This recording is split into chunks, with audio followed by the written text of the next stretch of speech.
Entonces, que tengan un buen día. Vamos a trabajar un poco. Ya en la clase anterior habíamos hablado sobre la presentación, los temas y todo lo concerniente a la programación del semestre.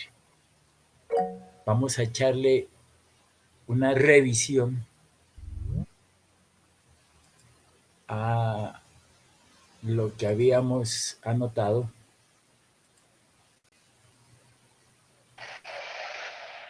A ver qué situaciones se pueden presentar. Entonces vamos a ver el cuadrito que les dije desde la vez pasada para revisarlo en cuanto a... Entonces decíamos nosotros que teníamos esto, presentación, bueno, entonces decíamos que los exámenes, enero 26, 7 a.m., segundo parcial, marzo 8, 7 a.m., y tercer parcial, abril 13, 7 a.m.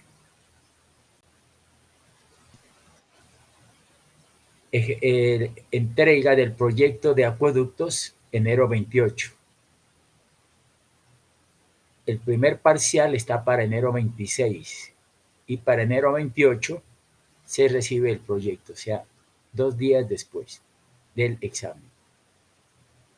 El proyecto de alcantarillados está para el 13 de abril. Por favor, ¿qué cae 13 de abril?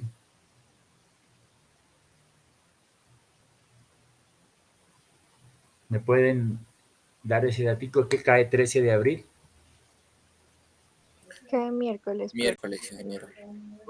Entonces, el 13, el 15 de abril, tenemos que, no, 15 de abril aquí, 2 días antes, o sea, miércoles, el viernes entregamos el proyecto. No podemos antes de ese 15 porque de allí tenemos que entregar las calificaciones. Entonces quedaría de esa manera, sáquenle ustedes una foto, esto, y con esto nos vamos a guiar para el desarrollo de nuestro proyecto. Decíamos grupos de 15 estudiantes, y estos van a ser para el proyecto, para los ejercicios y todo eso. Los proyectos son sustentados, ¿no? Aquí no vienen con el proyecto en el brazo y ahí no. Entonces, como les decía, los proyectos en enero 28 y en abril 15, cada grupo tiene su proyecto y tiene que sustentar. A ver, ejercicios de entrega de 28. Sí, enero 28, tiene que estar sustentado. Entonces, la sustentación, decíamos, son 3 personas. Una la eligen ustedes, otra la elijo yo y la otra tercera se rifa entre todos los estudiantes. Así es de que el compromiso del proyecto no es de 2 o 3, es de todos. Porque si uno de ustedes o 2 de ustedes que se elijan falla el grupo. Por eso tiene que ser muy consciente de los grupos. Y solamente máximo son 15 estudiantes, máximo. Entonces ya saben eso. Bueno, entonces decíamos nosotros que un sistema de abastecimiento estaba formado por el río, la fuente, miren ustedes, la fuente, una captación, diferentes tipos de captaciones, un desarenador que quita las arenas, una aducción que transporta el agua desde la bocatoma al desarenador o de la desarenador a la planta de tratamiento, la aducción es agua cruda, y de la planta de tratamiento al tanque de regulación y las redes ya es conducción porque es agua tratada. Una cosa importantísima que tenemos que tener en cuenta es la fuente. Entonces aquí vamos a poner esto, el río, es la parte ambiental del proyecto. ¿Por qué? Porque el río tiene los recursos, el recurso hídrico, y el recurso hídrico es el agua. Entonces tenemos que dar agua en cantidad y calidad suficiente. Y entre mejor calidad sea la del río, la planta de tratamiento va a ser más simple. O sea que si el agua es muy contaminada, la planta de tratamiento es compleja. Entonces hay una interrelación entre el medio ambiente, que es esta, la calidad, las características del agua en cuanto a calidad y calidad, parte medioambiental, y este río pues depende de nosotros que aumente los caudales, por lo tanto nosotros tenemos que reforestar la cuenca hidrográfica del río. ¿Y para qué hicimos, para qué se tomó la materia de hidrología? Pues ¿por qué es que estamos dando la materia de hidrología? Pues para esto, para ver qué es lo que está pasando aquí en el río. Y entonces vamos a tener que hacer un análisis, cada uno en sus proyectos tendrá que hacer un análisis hidrológico del río. Y entonces el río, aquí está la captación, y entonces vamos a estudiar aguas arriba de la captación. Está la cuenca hidrográfica que pertenece a este río. Entonces tenemos que estudiar, vamos a Google Earth y vemos la cuenca hidrográfica. Aquí está mi captación en este río, entonces aguas arriba, la cuenca hidrográfica, y tenemos que ver qué es lo que pasa aguas arriba. Porque es muy importante saber. Porque el grado de contaminación depende de lo que hay allí arriba. Y entonces nosotros, pues, si está muy contaminada, pues yo sé que si es muy contaminada el agua o el río está muy contaminado, pues la planta de tratamiento va a ser compleja. Y los costos de tratamiento van a ser altos. Entonces aquí hay tres aspectos a ver. Lo que es la fuente, la parte ambiental, la parte del río, ¿no? Y la parte del río, la parte de la planta de tratamiento que decíamos nosotros que esta es la que me mejora la calidad físico-química del agua, y esta tiene que ver con el desarenador, la conducción y todo esto. Es el aspecto técnico. Aquí tengo un aspecto ambiental de características del río. Aquí tengo un aspecto técnico, que es todo esto, desarenador, aducción, de cómo diseño todas estas estructuras. Y hay aquí la red de distribución. Y esa red de distribución va a una comunidad. Entonces hay una interrelación en el proyecto entre el río, nuestro proyecto y nuestra comunidad. O sea, tres elementos. La parte ambiental, la parte técnica y la parte social. O sea, la parte comunitaria. Sí, entonces, esos tres elementos, la parte técnica, la parte ambiental y la parte comunitaria, me dan los criterios de sostenibilidad del proyecto. Bueno, entonces, habíamos hablado de eso. Bien, entonces, vamos a ver, vamos a empezar a hablar de la parte de acueductos. Entonces, vamos a ver.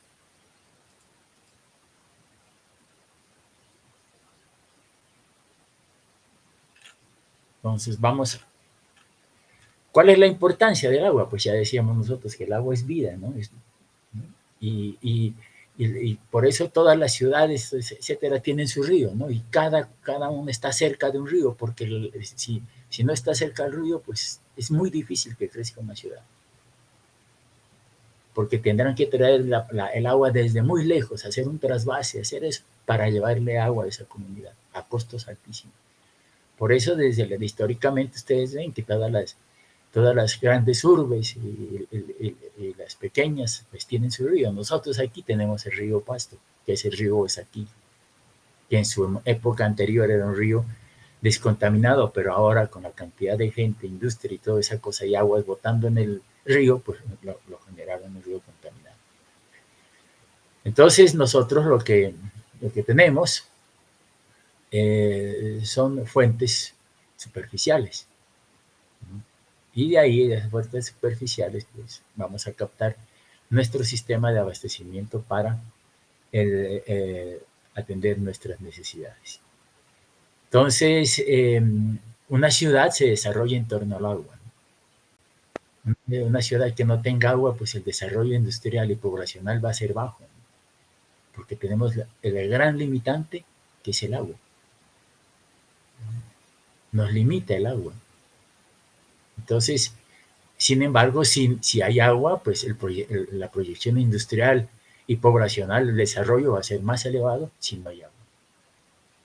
Entonces, por eso siempre buscamos los proyectos, las fuentes, primero que tengan calidad y cantidad, y después es que estén cercanas a la población para que los costos no sean elevados. Y si yo tengo un agua de buena calidad, pues yo lo que tengo que hacer es mantener esa buena calidad. ¿Cómo? Pues metiéndole aguas arriba de nuestra captación, haciendo estudios de la microcuenca, con el objeto de mejorar, reforestando la cuenca hidrográfica para mejorar la cantidad de agua que llega. No disminuirla, sino aumentarla. Y en algunas partes se ha logrado, ¿no? Hay muchas localidades que casi no tenían agua, pues reforestan y hacen todo lo que puedan por aumentar la cantidad de agua. Entonces, es allí el... Ahora, eso es un recurso, pues es un recurso que está allí y que lo tenemos, ¿no? Si no lo tenemos, pues tenemos que traerlo a costos elevadísimos.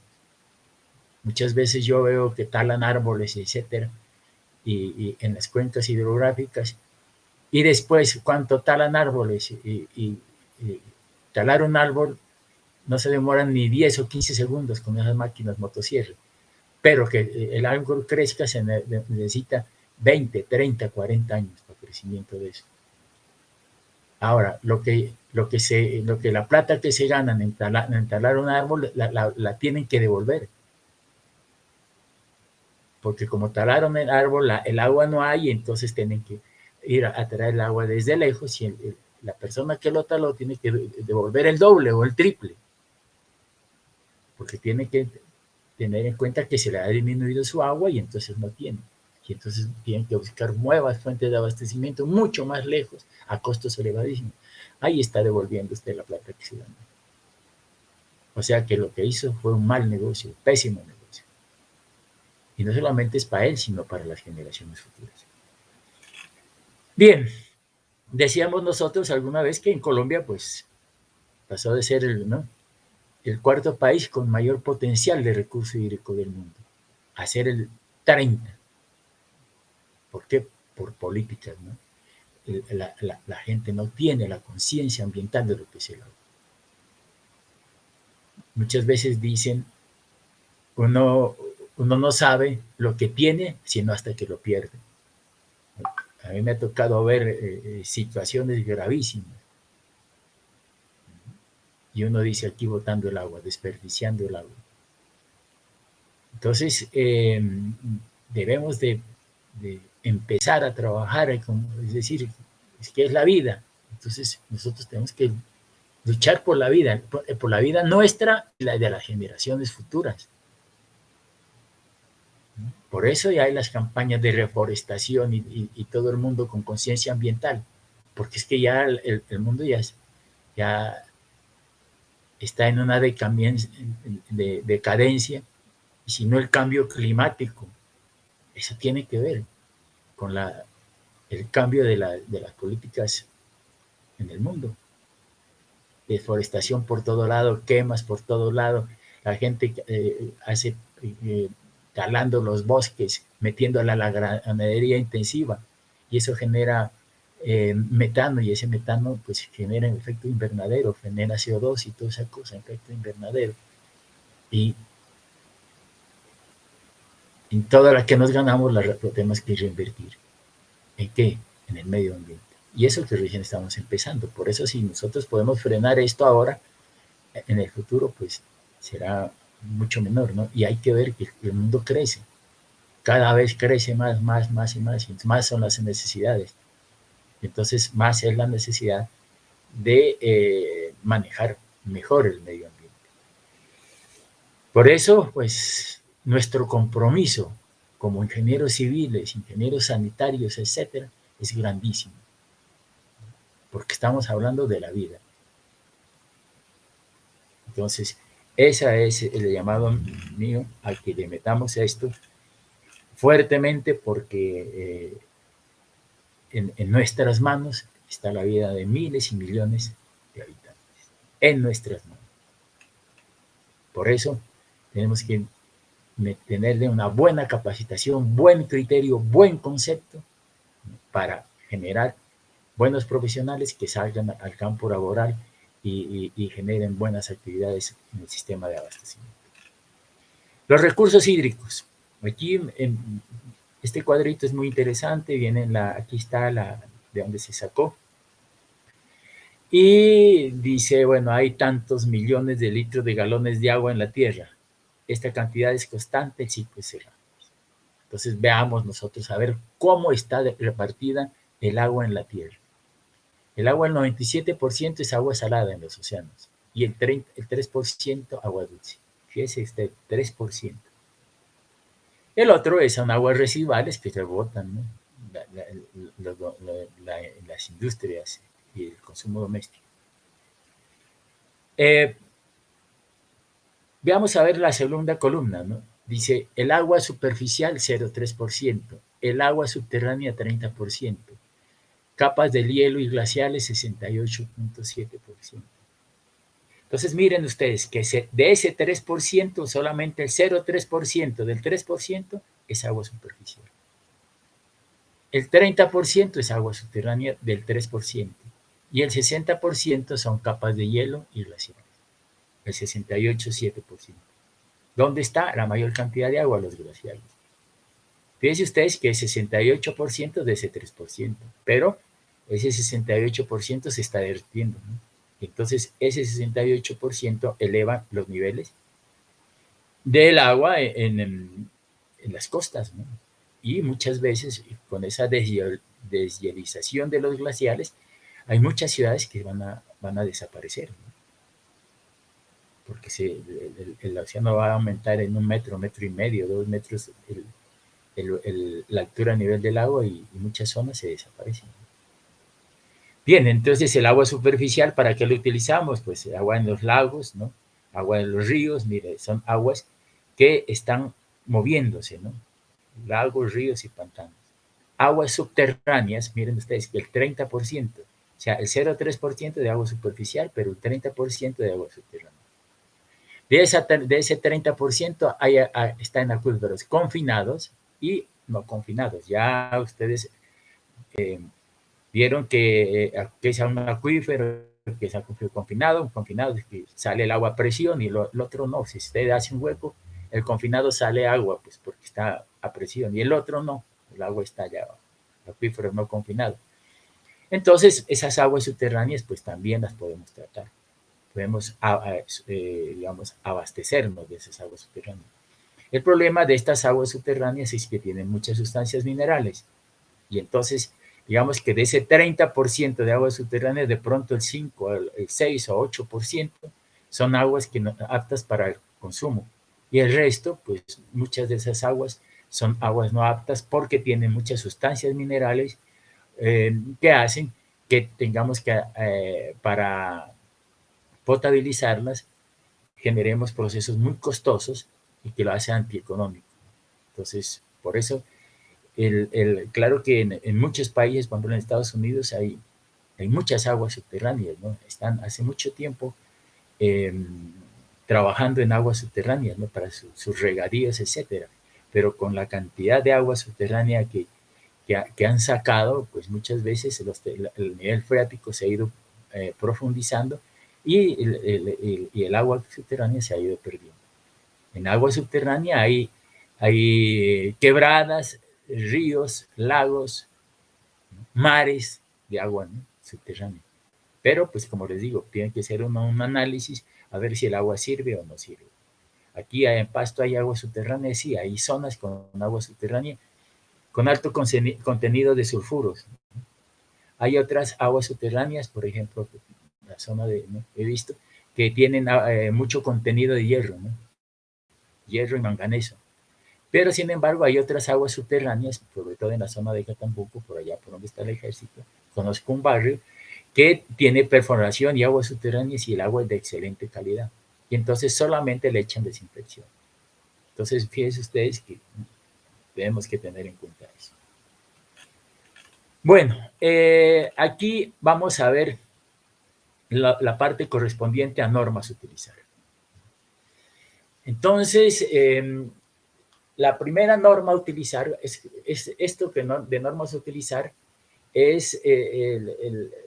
para nuestro estudio se aplicarán las normas consignadas en la resolución 0330 del 6 de junio del 2017, por la cual se adopta el reglamento técnico del sector de agua potable y saneamiento RAS, expedido por el Ministerio de Vivienda, Ciudad y Territorio. Esa es la norma técnica. Como en estructuras es el código sismo resistente, o no sé qué será eso, código. Entonces, esa es la Biblia para las estructuras. Para nosotros, en el campo de las aguas, es la norma RAS, la resolución 0330 del 2017. Esa es, y ustedes, si ustedes quieren, ya pueden ir a internet y buscan la resolución 0330 del 8 de junio del 2017. Esa va a ser la norma nuestra. Esa norma a utilizar, ¿qué tiene? Tiene varios capítulos y tiene normas para lo que son acueductos, lo que son alcantarillados, lo que son plantas de potabilización, lo que son tratamiento de aguas residuales y lo que son residuos sólidos. Entonces, para todo eso hay normas, ¿no? Entonces, esa es la norma que nos va a regir a nosotros. Fíjense que es el 2017. Pues el 2017 se aprobó, pero se inició esto en el 18, 19, y nosotros ya la hemos incorporado, la norma, el libro, por eso este libro es muy actualizado, porque la norma, que es relativamente nueva, ya está incorporada al libro de acueductos que les voy a dar a ustedes. Entonces, estamos trabajando con un libro actualizado, no nos quedamos atrás, sino que lo hemos actualizado y ya lo hemos trabajado y ya sale con todas las normas nuevas. Entonces, cuando ustedes vean de normas, vienen muchas de las cosas sacadas del RAS. Pero tenemos también otra norma, que es la RAS 2000. Esta es la norma RAS, el decreto 03. Pero anteriormente a esta norma se sacó... Recording is on. ¿Están escuchándome? ¿Aló? ¿Me están escuchando? Sí, ingeniero. Ah, bueno. Sí, ok. Si de pronto no me escuchan, me mandan una señal o me llaman, alguna cosa para ¿no? Yo no estar hablando, seguir hablando, sino cortar y comunicarme. Muchas veces se cae el internet, ¿no? Entonces, pues ahí habría problemas. Bueno, entonces, esa fue en el 2000, se generó la primera norma que se llama RAS 2000.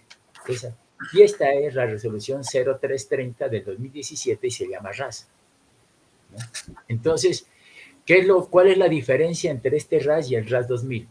Pues que este es una copia del RAS 2000, pero que le quitaron mucha cosa, ¿no? Le quitaron muchos parámetros de diseño, ecuaciones y toda esa cosa, las quitaron. Y lo peluquearon y dejaron la parte básica nomás y nos quitaron mucha cosa que tenía el RAS 2000, y por eso es muy interesante que ustedes tengan los dos RAS, porque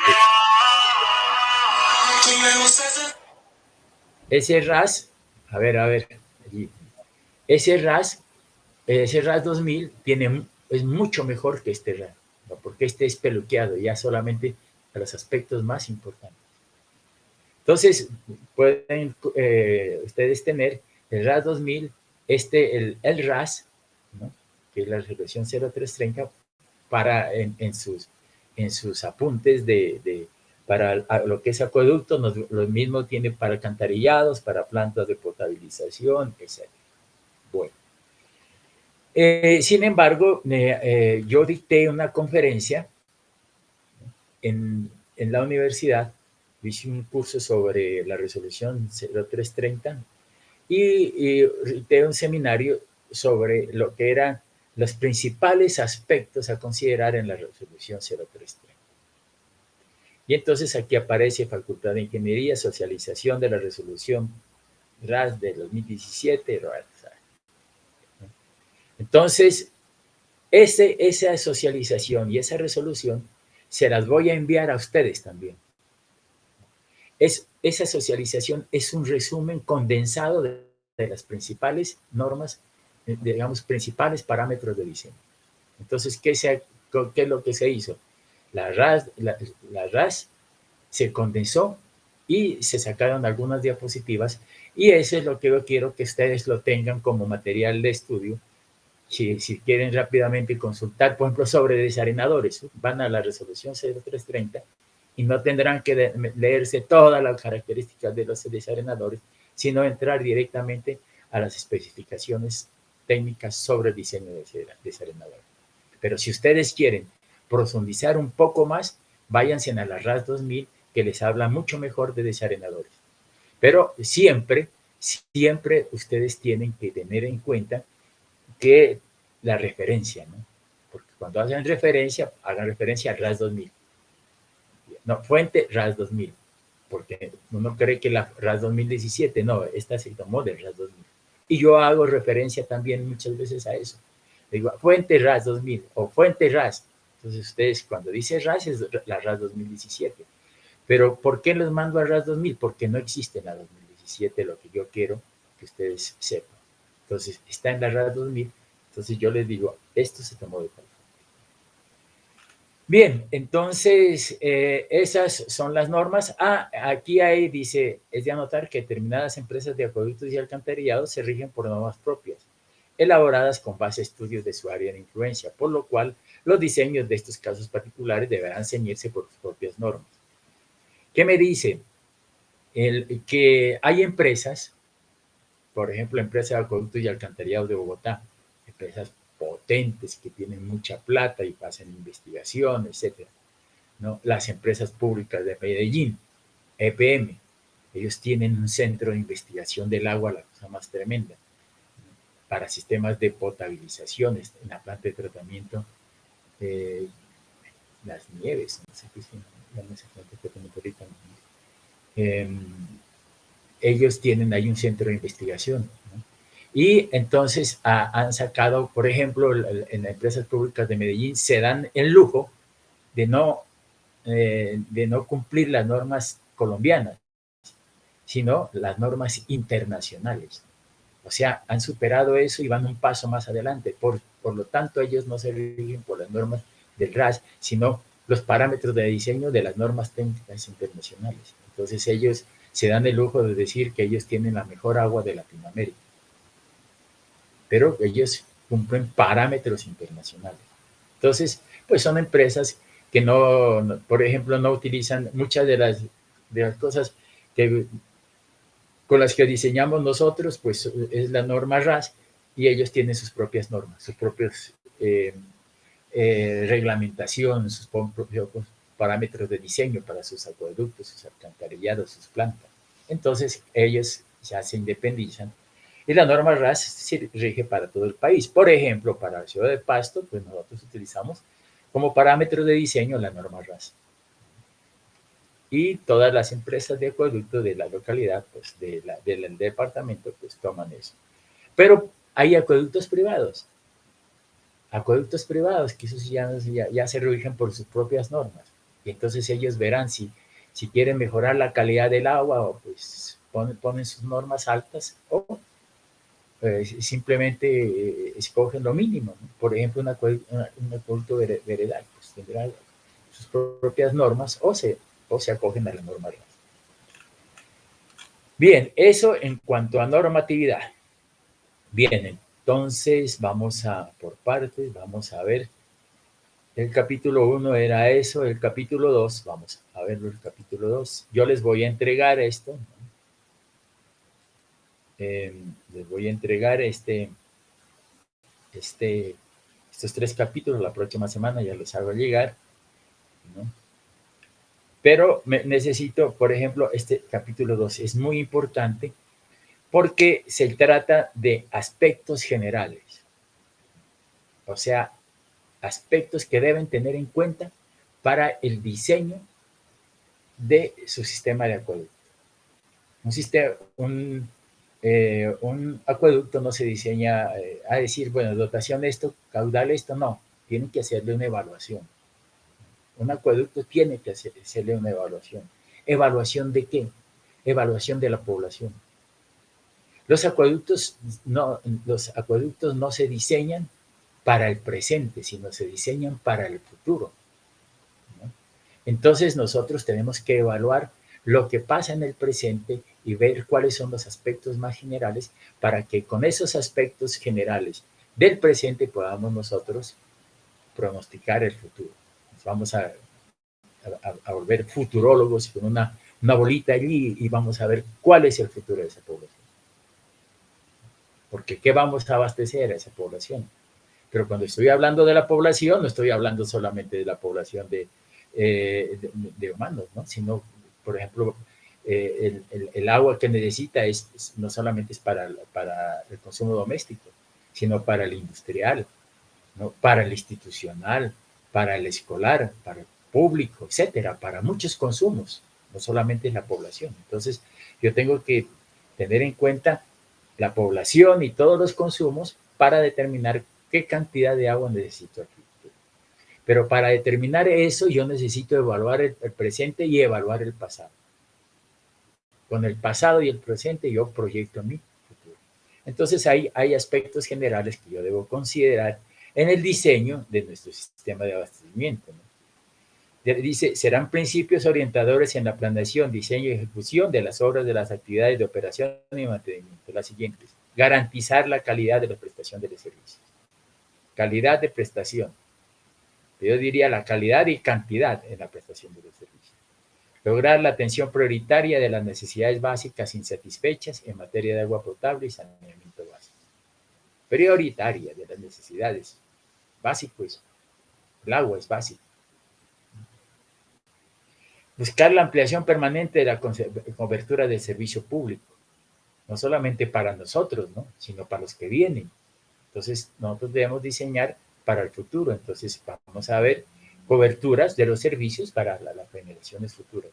Garantizar la prestación continua e interrumpida de los servicios, que el servicio de acueducto no sea por horas, sino continuo en las 24 horas del día.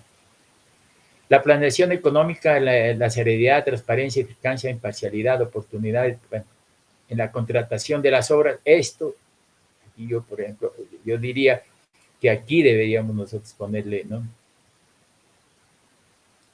un rojo bien grande, ¿no? La planeación, economía, transparencia, eficacia, imparcialidad, oportunidad, publicidad en la contratación de las obras. Ese es el problema de las obras de acueducto, de alcantarillado y de tal. El gran problema es este: transparencia, eficacia e imparcialidad. La contratación de estas obras se hace como lo llamamos los ingenieros, ¿no? Contratación sastre, hecha a la medida. Y hacen las licitaciones y las hacen para que se la gane uno solo. Y allí pues está involucrada la corrupción, tanto de que el contrata, que son las alcaldías, como el contratante, que son los ingenieros. Un solo no puede robar, roban son dos.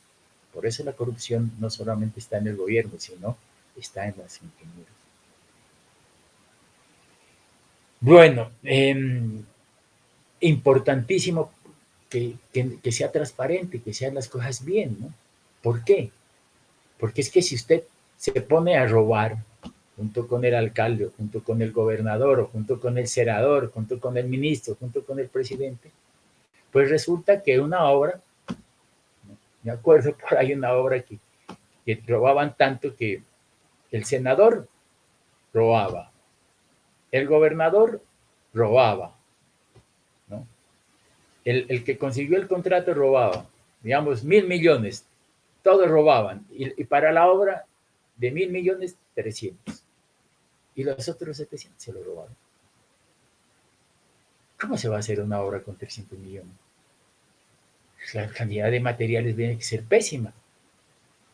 Ahora estas obras se hacen como proyectos llave y mano. Ahorita estamos en una obra, como estoy como vedor allí. Y uno se da cuenta. ¿Qué contrataron? ¿No? Contrataron la construcción, pero de una vez la construcción y la interventoría. La interventoría tiene que ser otro tipo, otras personas. No, pues es que aquí le dan la construcción y le enciman la interventoría. Mejor dicho, para que haga lo que le dé la gana. Dice, pues, así estamos de mal. Por eso, ustedes son los llamados a las nuevas generaciones que no le pase lo que nos pasó a nosotros. Esta generación nuestra es una generación de ingenieros al máximo. Corrupción. Yo me voy de la universidad y me voy de la ingeniería, pero triste, porque esa es la realidad. Y es la realidad que ustedes van a vivir. Ahorita están en el cielo, pero cuando ya se gradúan, ya bajan a la tierra y verán lo que es candela. Y muchas veces dicen los ingenieros, soy ingeniero, pero ¿yo qué hago? Dicen, si yo no la hago, pues hacen otros, y eso se prestan otros. Pero es que si no acabamos con esto, pues tenemos que acabar. Los países que surgen, y están a la cabeza son los menos corruptos. Dinamarca, Suecia, Noruega, por ejemplo. La otra vez que estuve yo por allá, uno ve unas cosas tan tenaces, que el 40% son 50% impuestos, pero allá se ven los impuestos. Tecnología, todo. Yo conozco un país que se llama Singapur. Es el país que a mí más me he admirado.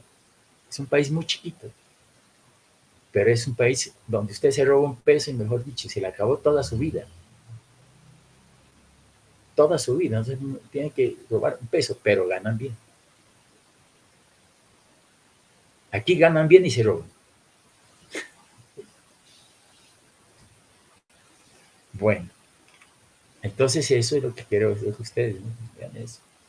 Garantizar la seguridad, el funcionamiento adecuado, calidad, ¿no? Eficiencia, pero ¿qué calidad va a tener una obra si más de la mitad de la plata se la roban? Entonces, muchas veces, como les digo, ese contrato de 1.000 millones, 250 para la obra, o 300 millones para la obra, ¿va a hacerla? No la hace. Y el pobre ingeniero que le dieron los 300 millones para hacer la obra, pues termina en la cárcel. Allá arriba les toca ir a visitarlo. Y encima de eso, perdida la matrícula profesional. Y los otros con su platica, el alcalde, el gobernador, el senador, ministros, presidentes, ahí, y usted. Como todo es así aquí, en este país es así. Usted es el que paga los platos rotos. Y entre menos tenga, más platos rotos paga.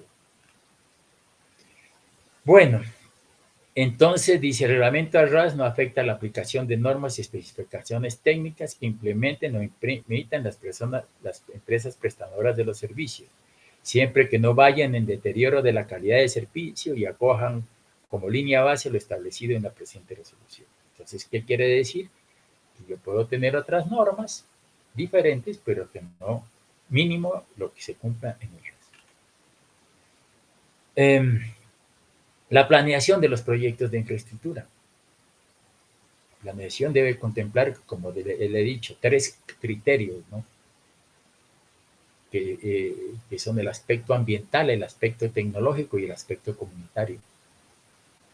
Y eso produce sostenibilidad del proyecto. Si la parte ambiental, la parte tecnológica están interrelacionados, produce sostenibilidad del proyecto. Entonces hay que planear un proyecto que tenga en cuenta la parte ambiental, la parte técnica y la parte comunitaria. La comunidad es importantísima en esto. Por eso hay una palabra, la comunidad es sabia. Entonces, si nosotros nos ponemos a hacer un proyecto en que no incluye a la comunidad, pues ese proyecto no va por buen camino. Bien, dice, articulación de los proyectos de acueducto y alcantarillado con los planes y esquemas de ordenamiento territorial, los planes ambientales, regionales, sectoriales.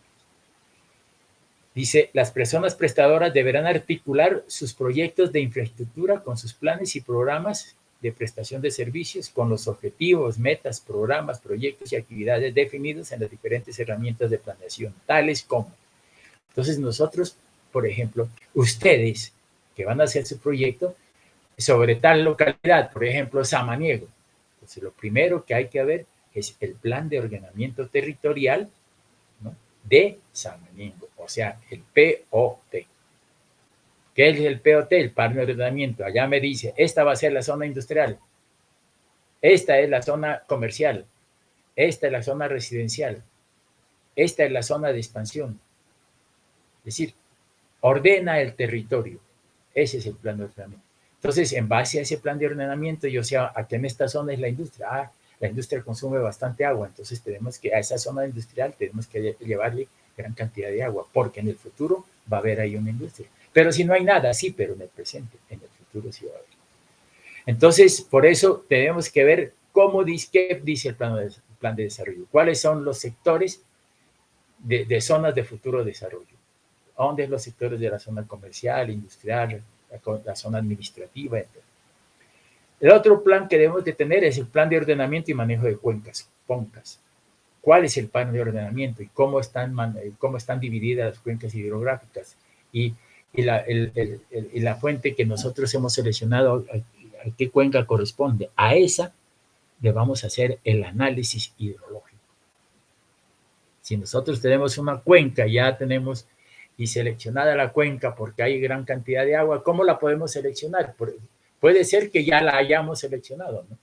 O sea, que en la localidad, como ya hay acueducto, yo digo Samaniego, bueno, ¿y dónde está la bocatoma de Samaniego? En tal parte. Entonces nosotros vamos y localizamos la captación de Samaniego.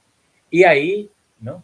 De ahí en adelante, pues yo veo cuál es la cuenca hidrográfica que nos da el agua al río, y en base a la cuenca hidrográfica que la podemos levantar, ¿no? Para eso está el Google Earth, y entonces nosotros sacamos las áreas, las características, las pendientes del río, los suelos, toda esa cosa, y podemos determinar nosotros cuál es la característica del terreno. Y con esas características del terreno yo puedo hacer muchas cosas, sacar las pendientes del río y poder determinar los caudales, ¿no? Y si yo tengo la cuenca y tengo mis curvas de intensidad, frecuencia, duración, pues con esas cuencas, intensidad, frecuencia, duración, las características de la fuente, pues yo puedo determinar cuál es el caudal máximo. ¿Y para qué el caudal? Y yo puedo determinar mi caudal máximo del río y el caudal mínimo del río. ¿Y para qué me sirve el caudal máximo y mínimo del río? Pues el caudal máximo me sirve para saber yo cuánto es el caudal que va a pasar por la captación. Entonces, si yo conozco el caudal máximo con una frecuencia de 20 o 50 años, entonces con ese caudal yo puedo decir la altura de los muros va a tal parte. Porque hago mi perfil y yo sé que caudal es igual a velocidad por área, y con la velocidad del río y el caudal saco el área, y con esa área yo puedo determinar la altura de los muros. Entonces diseño mi sistema. ¿Y para qué las caudales mínimos? Pues es que el caudal mínimo del río es importantísimo, porque si usted, por ejemplo, el río tiene, digamos, mi caudal que tengo que abastecer la población son 50 litros por segundo y el río tiene 20, pues ¿qué quiere decir? Que no me sirve, que tengo que buscar otra fuente, porque el río en condiciones de verano tiene 20 y usted necesita 50 mínimo. Entonces yo tengo que buscar una fuente de suministro que tenga más de 50. Entonces yo diría, si yo necesito 50, yo por lo menos tendría que tener una fuente superficial de unos 70, 80 litros por segundo. Y ustedes dicen, ¿y los otros 30? Pues esos 30 son caudal ecológico. Es que el río no se puede quedar sin agua. Es un ecosistema. Entonces tenemos que hacer un análisis del caudal ecológico. Generalmente, el caudal ecológico es igual a un 30% del caudal del sistema, ¿no? Si yo tengo 100 litros por segundo, pues 30 litros por segundo es el caudal ecológico en una quebrada. Bueno, entonces tengo que hacer estudios y ustedes me deben de empezar, ya por eso les digo, su cuenca hidrográfica, dónde está localizado el punto, y hacer un análisis. ¿Para qué le sirve la hidrología? Pues para eso. Para caudales máximos, caudales mínimos, y para diseño de alcantarillados.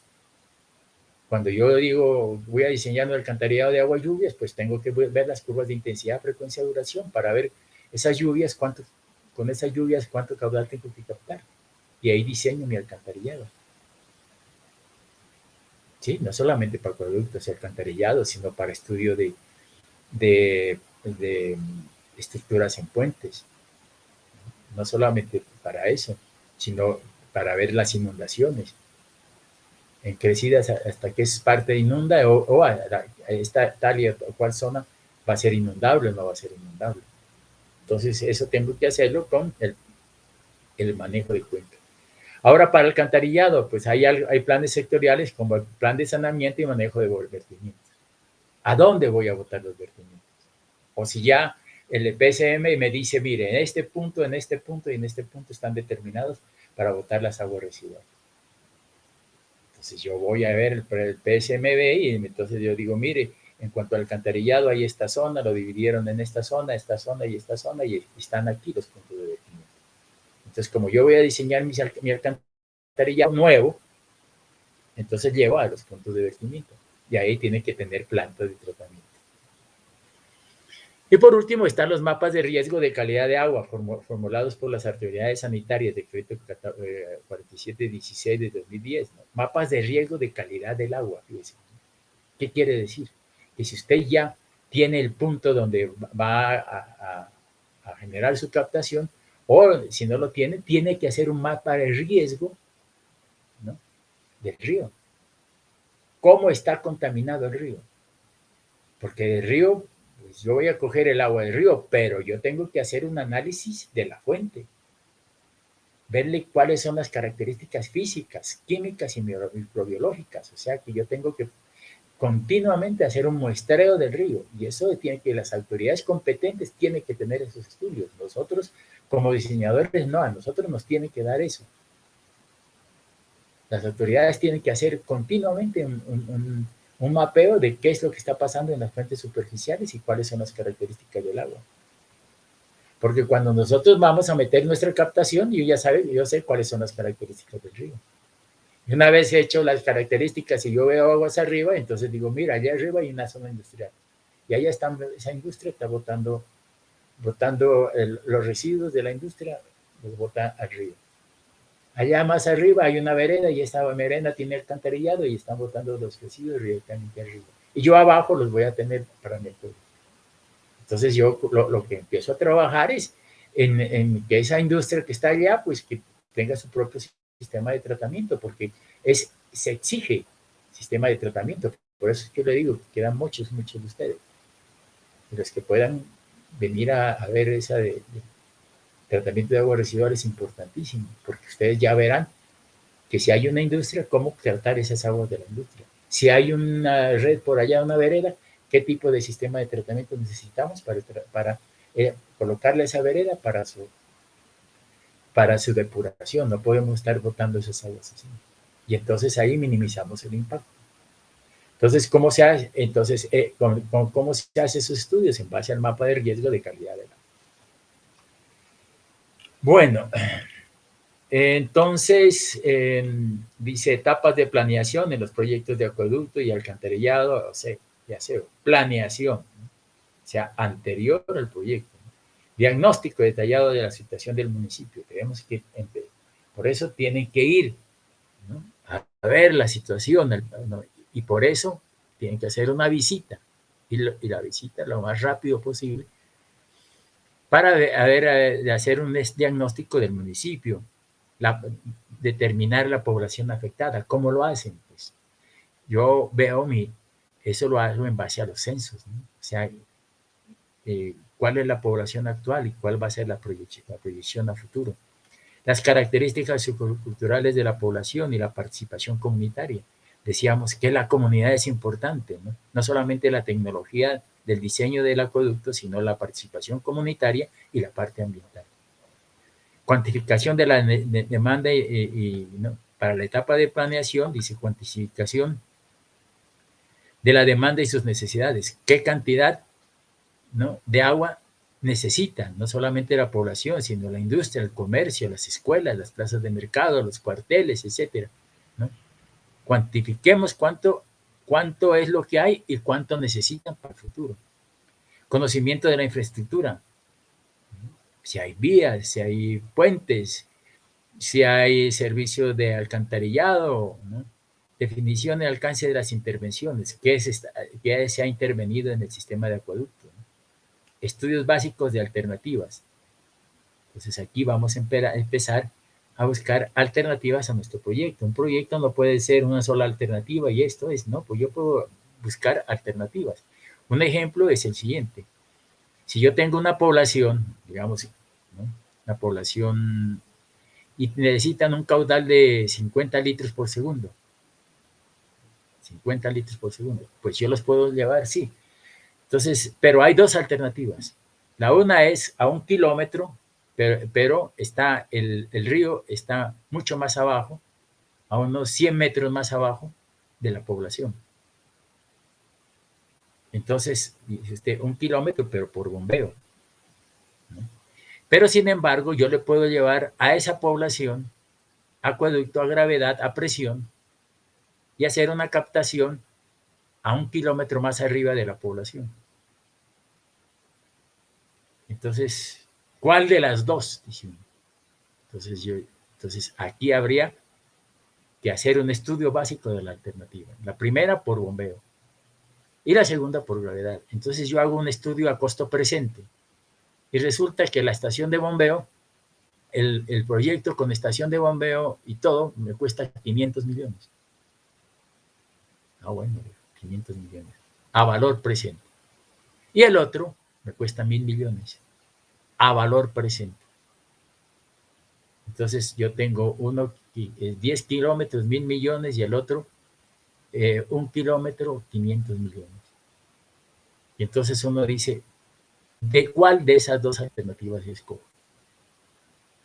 Entonces tendría yo que ¿qué sucede? Que el otro es menos costoso, ¿no? Menos longitud, pero tiene un problema gravísimo, que es bombeo.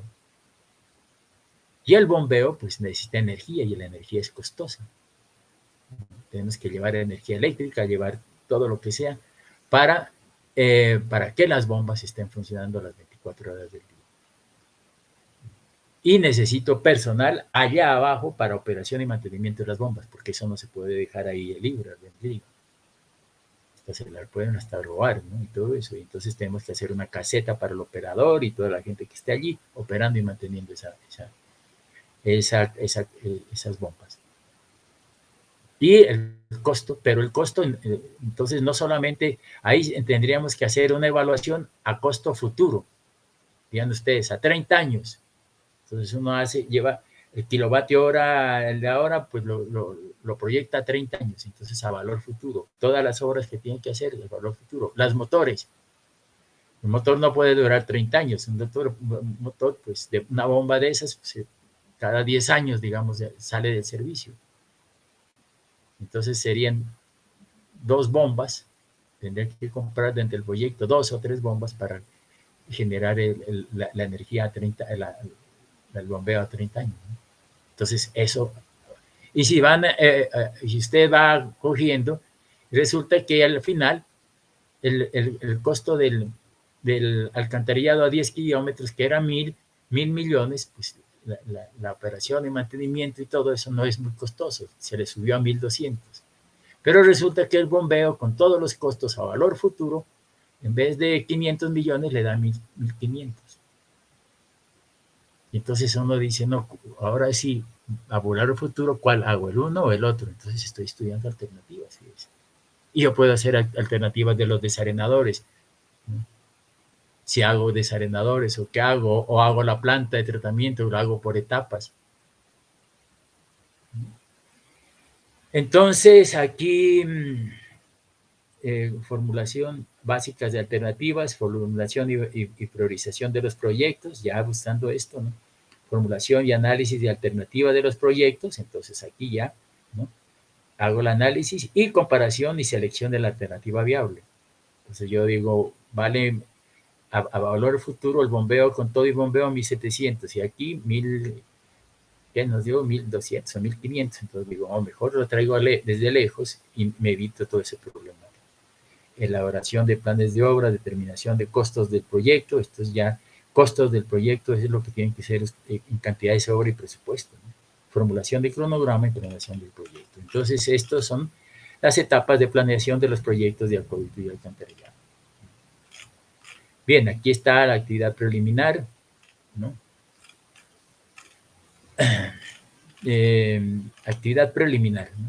Las actividades preliminares para emprender el proyecto deben incluir diagnóstico detallado de la situación del municipio, determinación de la población, características socioculturales, cuantificación de la demanda y las necesidades y diagnóstico, evaluación del sistema existente. Aquí, por ejemplo, dice diagnóstico detallado, qué es lo que toca ver del diagnóstico, ¿no? La población afectada no es población actual, sino es población futura. Siempre van a diseñar para el futuro, no para el presente. Características socioculturales de la población y participación comunitaria. Entonces aquí hay que ver, hacer un estudio socioeconómico de la población, si está en capacidad de financiar este tipo de proyectos, o si no, buscar la financiación. Y ver cuáles son las industrias, el comercio, todo eso, la actividad económica de esa población para ver si se puede desarrollar el proyecto. Cuantificación de la demanda y las necesidades. La demanda no solamente es para la población, sino para la industria, para el comercio, para las instituciones, ¿no? Para todo, no es solamente para la población. Entonces, ¿por qué el objetivo es determinar la capacidad necesaria de las obras por construirse y las expansiones futuras que requerirán cada uno de los componentes, ¿no? Ya les decía yo, hay que buscar, ustedes deberán buscar en su población, entonces me pueden en el mapa, mire, esta es la zona de futuro desarrollo. ¿Por qué? Pues, ¿dónde se va a sentar la población futura? Pues en las zonas de futuro desarrollo. Entonces uno tiene que saberlo. La zona industrial, no hay industria, sí, pero el futuro va a haber industria, sí, esto está desarrollándose la industria lechera, la industria de no sé qué, no sé cuándo, la industria agrícola, ¿no? Que va a haber unos silos de papa y vamos a hacer papas fritas margarita y entonces esto va a ser entonces hay una industria. Que la trapiche, la caña, no sé qué, que la curtiembre, nosotros somos netamente agrícolas, etc. Pero no hay, y hay otra cosa, mire, esta es la actividad turística.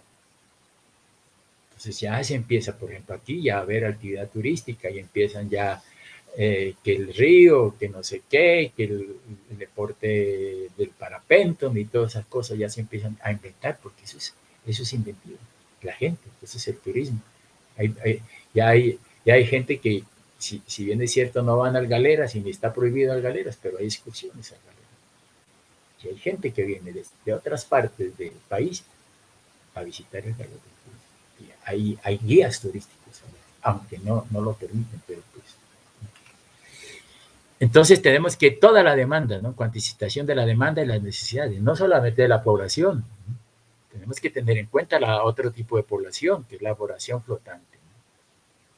Bueno, diagnóstico y evaluación del sistema sistema existente, recolección y análisis de información, dice análisis de los sistemas. Esta fase considera la investigación detallada de las áreas con problemas, la realización de inspecciones, etc. Aquí está, dice, formulación de plan de rehabilitación, etc. Planeación del proyecto por etapas, dice, debe realizarse. Vamos rápido. Bueno, planeación del proyecto por etapas.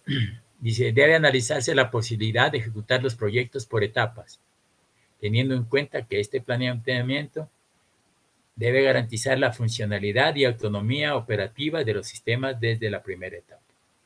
En consecuencia, no podrán planearse ni ejecutarse proyectos que requieran de otros componentes e inversiones previas no desarrolladas para su funcionamiento o que por sí mismas no puedan entrar en operación. Bien, entonces, por ejemplo, proyecto por etapas. Aquí en Pasto, hace unos años, ¿no? En la época de Navarro, cuando fue alcalde de Pasto, pues el BIR, ¿no? Le hizo un ofrecimiento de plata a la ciudad de Pasto, ¿no? Y con intereses muy bajos y toda esa cosa. Y el proyecto era como por 15,000 o 20,000 millones de pesos. En esa época era plata, En esta época ya 20.000 millones de pesos ya no es nada. Se roban 70.000 en un momento. 20.000 no es nada. Planeación de los proyectos por etapas. Entonces se buscó a ver qué es lo que era para alcantarillado. Entonces se hizo una evaluación del alcantarillado y se dijo, no, pues no hay una plata, eso alcantarillado vale 100.000 millones en esa época. Y solamente habían 20.000, como que eran 20.000 millones. Entonces dijo, planeemos el proyecto por etapas. Y emprendamos la primera etapa. Y la primera etapa, ¿qué fue? Los desagües del alcantarillado. Entonces, para eso se construyó un emisario paralelo al río Pasto, que capte todas las aguas y las lleve por el alcantarillado y no las bote al río, las aguas sanitarias. Entonces, fíjense, se fue de abajo hacia arriba, ¿no? Porque podían haberse hecho alcantarillados iniciales y que creaban un grave problema porque si no se desarrollaba los emisores finales, pues se quedaban pequeños y había problemas de inundación. Entonces, lo que se desarrolló el proyecto escogiendo el alcantarillado paralelo al río Pasto, y entonces ahí se cogían todas las aguas sanitarias y se las botan al río. Entonces, ahí esa etapa. Ahora ya viene la segunda etapa, que ya la segunda etapa ya quedará zona tal, y entonces se empieza a desarrollar el sistema segunda, tercera y cuarta etapa. Esto está directamente relacionado con la capacidad del municipio para endeudamiento.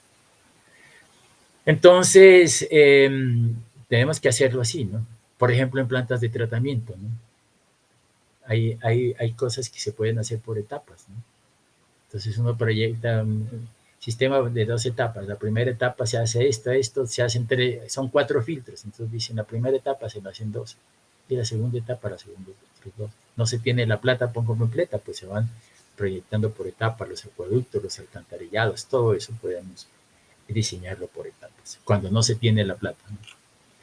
Bueno, y llegamos a un punto muy importante que es el numeral 2.7. Estudios básicos. Estos son los que ustedes tienen que tener en cuenta, ¿no? Pueden sacarle una fotico si quieren allí, estudios básicos. Los estudios básicos mínimos que deben contener los proyectos deben considerar lo siguiente. Allí vienen 9 puntos. 7.1, condiciones generales.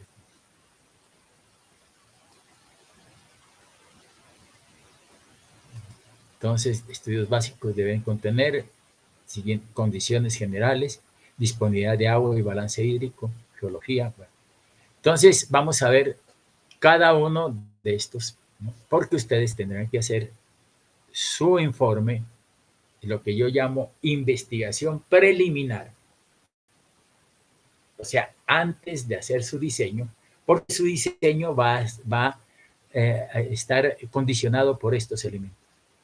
Con estos estudios y todo esto, usted va a poder diseñar, tener claridad de lo que va a pasar en esa población.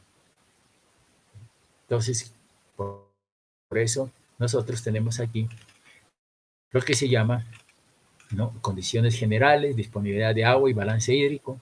Si hay agua y en qué cantidad, entonces aquí el balance hídrico lo hacen en qué. Para eso vieron hidrología. Entonces, caudales máximos y caudales mínimos. Eso no es, las materias son para utilizarlas, entonces nosotros vamos a utilizarlo, vamos a hacer un balance hídrico, vamos a hacer unas curvas de intensidad, frecuencia, duración. ¿Qué más vamos a hacer? Con base a eso vamos a calcular la disponibilidad, la cantidad de agua, máximos y mínimos. Geología, morfología de suelos también, vamos a ver por qué, porque tenemos que saber dónde son las zonas de inundación, no vaya mi tubería, vaya a pasar por la zona de inundación, no el desarenador esté en una zona de inundación, ¿no? O en una zona de derrumbe, ¿no? O mi tubería, como nos pasó alguna vez en cierto proyecto que teníamos una conducción, una aducción, y continuamente estaba fallando. ¿Por qué? Porque la zona por donde estaba pasando era una zona sísmica, de movimientos, deslizamientos. Y cada 15 o 20 días se arregle daños y arregle daños. Entonces se aceptó por la solución definitiva, cambiar, variar por otra zona. Pero sin embargo, si se hubiera hecho un estudio hidrológico de la zona y se hubiera detectado eso, de una vez desde un principio no se pasaba por ahí. Otra vez que nos pasó eso fue un alcantarillado también en otra población. Ya existía el alcantarillado. Pero la zona era un barrio, pero la zona del barrio era una zona inestable. Entonces eso era daños de alcantarillado, un problema allí, ¿no? El último, pues la gente ya desalojó porque la inestabilidad del terreno era elevada.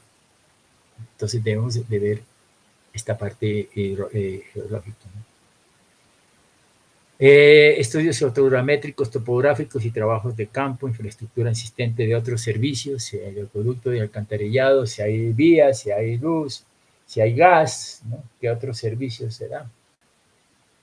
Disponibilidad de energía eléctrica y comunicaciones, vías de acceso y disponibilidad de mano de obra y materiales de construcción, importantísimo, y estudios socioeconómicos. El detalle de los estudios básicos deberá permitir un análisis riguroso y detallado de las variables que soportan las decisiones, obras y costos del sistema. Entonces, vamos a ver.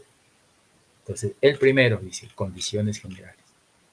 En concordancia, las alternativas planteadas deberán ser articuladas con el plan o esquema de ordenamiento territorial y con los planes ambientales y sectoriales, tales como el plan de ordenamiento y manejo de cuencas, el plan de saneamiento y manejo de vertimiento y el plan de gestión integral de los residuos sólidos. Con el fin de establecer las implicaciones que el sistema o cualquiera de sus componentes del proyecto tendrá dentro del desarrollo urbano o la cuenca y para que su ejecución apunte a metas municipales y regionales del sector. Entonces, tiene que saberse cuáles son todos esos programas, ¿no? Porque eso es base para nosotros. Respecto al tema de hidrología y climatología, se requiere la información registrada de caudales, niveles y volumen de sedimentos para cada una de las corrientes naturales dentro del área de influencia del proyecto. Entonces, necesitamos nosotros eso. Caudales, niveles, hasta dónde crece en épocas de invierno. Por ejemplo, si hubieran hecho un estudio hidrológico detallado, se sabía que en Mocoa hasta dónde se iba a inundar eso, ¿no? Ya se sabía desde un principio, pero como no se hacen estudios a la Huachapanga y no se hacen o se roban la plata y no se hacen estudios, sobre todo en esa zona de allá, que es un problema de tipo social gravísimo. Allá alcaldes cambian a cada rato. Entonces no se hacen unos buenos estudios y ahí tienen las consecuencias, ¿no? Un estudio mal hecho y entonces si hubieran hecho un buen estudio y con curvas de intensidad, frecuencia, duración a una frecuencia de 50 o 100 años se veía venir todo lo que se hizo, ¿no? Y entonces no debían de haber dejado que se construyan esas casas a la orilla del río porque se sabía que eso se iba a inundar. Entonces tenemos que tener en cuenta eso, ¿no?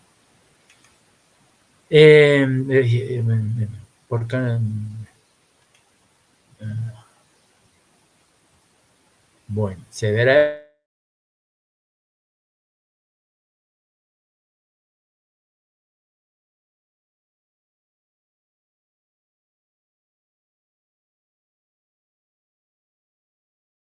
de mediciones para asegurar la continuidad del tiempo. Por eso la hidrología es tan básica. Y nosotros lo vamos a aplicar. Lo vamos a aplicar en acueductos y lo vamos a aplicar en alcantarillado. Así es de que vayan desempolvando sus apuntes de hidrología porque esos son básicos para nosotros. Aquí viene la disponibilidad de agua y balance hídrico para sistemas de acueducto y alcantarillado, ¿no? Acueducto y características de las fuentes receptoras para sistemas de alcantarillado.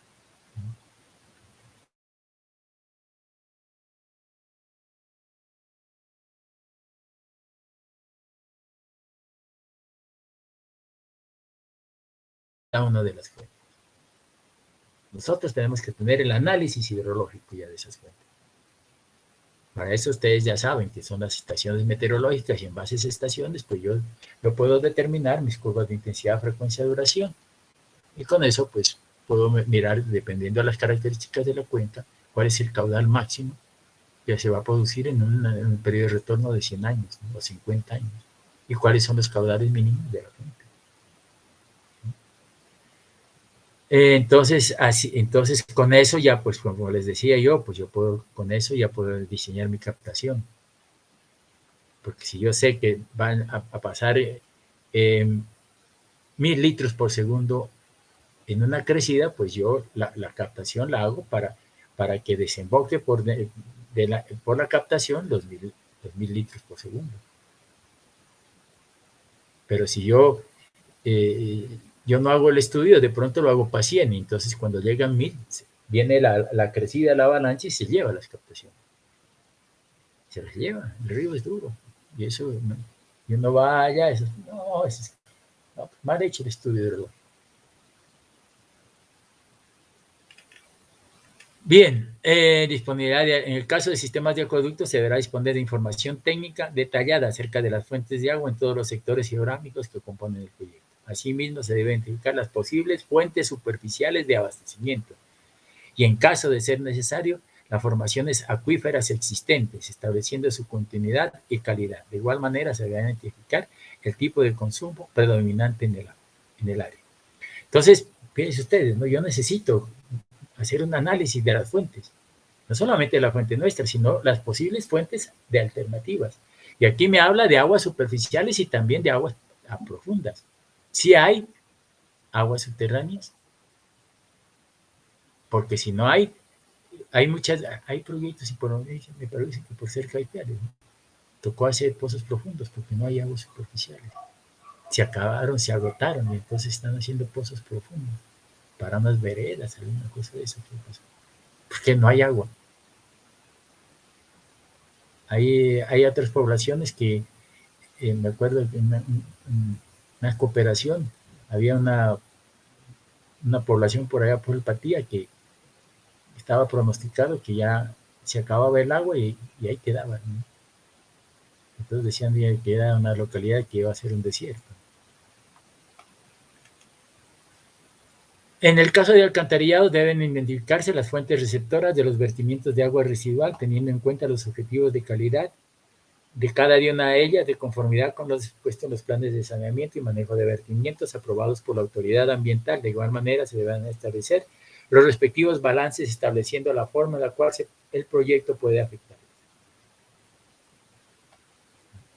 En el caso de acueductos, pues las fuentes para abastecimiento. Por eso, nosotros tenemos que buscar la fuente y que la calidad del agua de la fuente sea excelente. Entre más excelente sea, si yo tengo un sistema de tratamiento, pues es más simple el proceso de tratamiento. Pero si son muy contaminadas, la potabilización es compleja y el costo del metro cúbico que va a llegar al usuario va a ser bajo.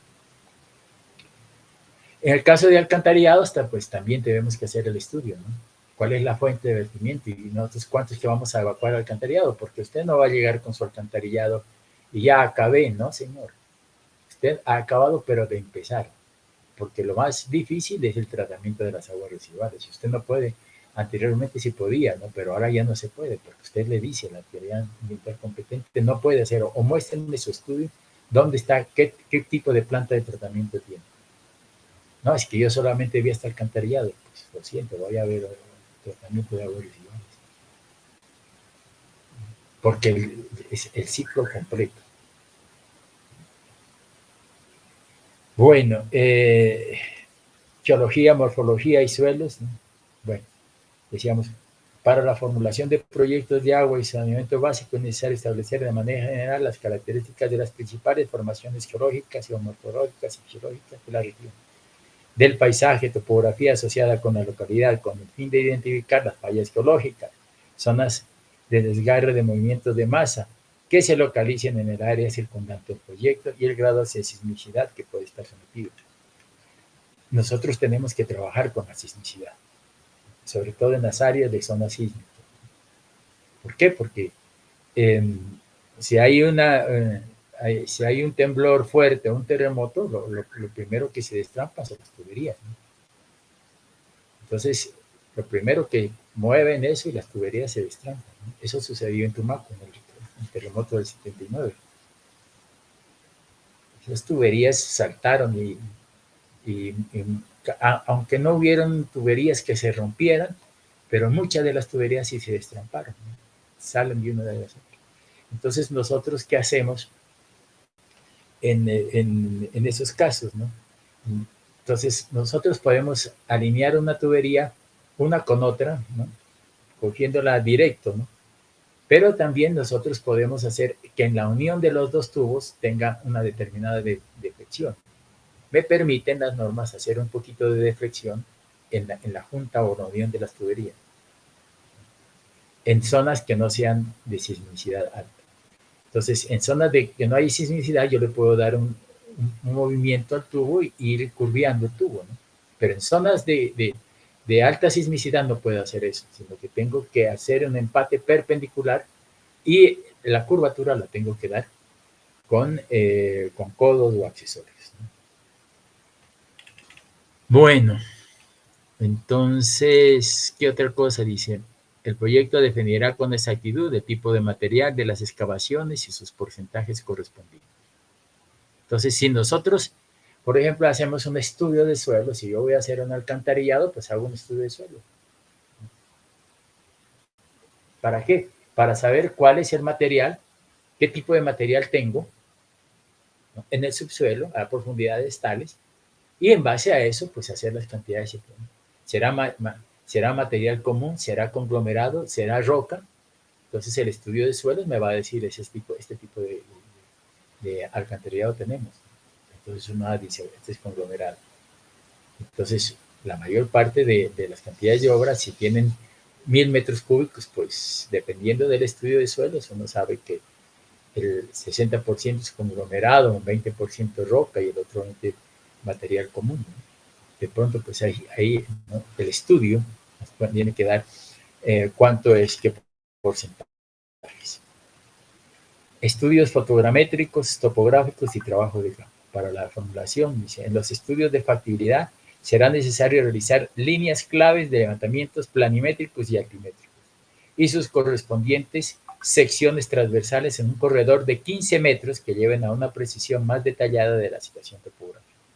O sea que cuando usted tira su línea de topografía, tiene que hacer topografía 15 metros a lo largo de la línea que está girando, ¿no? O sea, 7,5 para un lado y 7,5 para tener toda la del corredor donde va la tubería. Esto de fotogramétricos, topográficos y trabajos de campo está bien desarrollado, ¿no? Ahora, pues, ya el Teodorito, todo eso ya está reemplazado por la estación Total, que es un equipo muy sofisticado que ustedes los han de haber visto en topografía. De todas formas, pues, se tiene una estación Total. Y ahora les puedo comunicar a ustedes que en la última reunión de profesores con la rectora se asignaron por lo menos unos 200 millones de pesos para equipo de estaciones totales. No solamente va a ser para ingeniería civil, sino para otras ingenierías que vean topografía. Y entonces se planea comprar unas 5 y un dron, con el objeto de ya empezar a construir la nueva topografía, o sea, la topografía por drones, ¿no?, hacer levantamientos topográficos y toda esa cosa. Y esto, pues, ya facilita mucho. Teníamos que hacer un levantamiento de una vía, pues cogimos un dron, contratamos un dron y hemos hizo, ¿no?, el perfil de la vía, todo. Teníamos nosotros por dónde va la vía, era reconstrucción de vías, y nos con el dron y levantó toda la topografía. Entonces ya son trabajos que ya son la nueva metodología, ¿no? En esto, pues como les decía yo, pues van a ver, se trata que los laboratorios de topografía estén adecuados. Entonces dice infraestructura existente de otros servicios. Deben identificarse las principales obras de infraestructura construidas y proyectadas dentro de la zona de influencia del proyecto, tales como carreteras. Por ejemplo, aquí las carreteras es importantísimo, ¿no?, porque muchas veces el problema de los acueductos es que la servidumbre. Y la servidumbre es bien difícil, ¿no?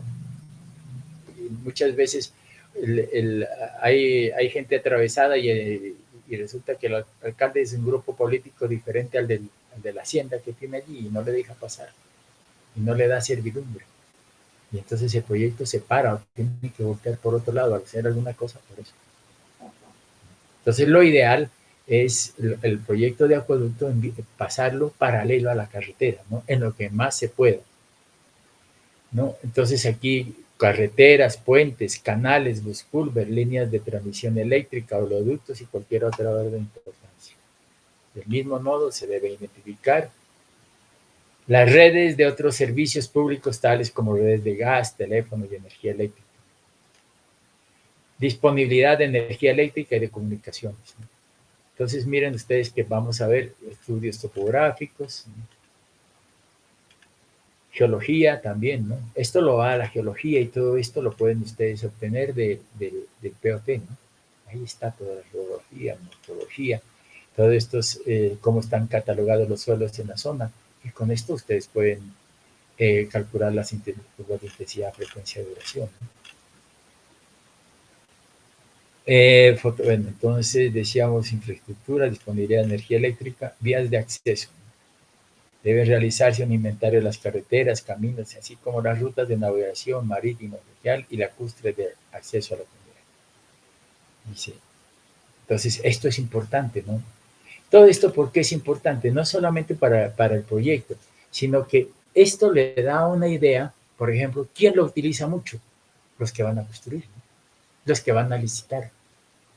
Yo necesito saber de la población y entonces aquí tengo. Me dice, mire, esta localidad. Lo primero que ustedes tienen que ver es la localización de dónde va, a dónde está su localidad. Dice, mire, yo voy a ser del municipio de Samaniego, entonces está localizado en tal parte, entonces tiene que mostrar un mapa de donde sea Colombia, sea Nariño, y donde esté Nariño, pues ve dónde está Samaniego y dónde está la localidad de Samaniego. Primero, localización, climatología, ¿no? Precipitaciones, todos los datos que yo necesite para el desarrollo del proyecto. Disponibilidad de energía y red de comunicaciones, vías de acceso. ¿Por qué las vías de acceso? Porque yo necesito como contratista y si voy a licitar, si hay vías de acceso, si hay carretera o tengo que llegar por lancha. Y si hay energía eléctrica y hay energía eléctrica a las 24 horas o cuántas horas de energía hay en la localidad. Porque todo eso tiene que ver si mis equipos son eléctricos o a gasolina. Entonces, estas vías de acceso, ¿cuánto me he hecho de la capital a esto? ¿Cómo llego? ¿Cómo hago para llegar allí? ¿Qué tipo de transporte hay? Entonces, todo eso, dice, mire, yo puedo coger este transporte porque sí lo hay en la mejor le estoy diciendo. Dice, disponibilidad de mano de obra y materiales de construcción. Este capítulo sí es bien interesante y es lo que siempre juzgo en los proyectos, ¿no? Mano de obra y materiales de construcción.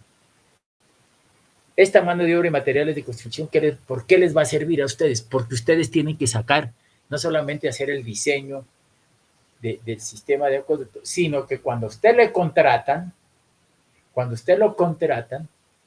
¿no? Le dicen saque cantidad de obra y presupuesto del proyecto. O sea que usted tiene que hacer análisis de precios unitarios para sacar cantidades de obra y presupuesto. Entonces, lo primero que tiene que saber es cuánto es la mano de obra, cuánto vale el jornal, el obrero, cuánto cobra el maestro de obra, cuánto cobra el profesional y toda esa cosa, ¿no?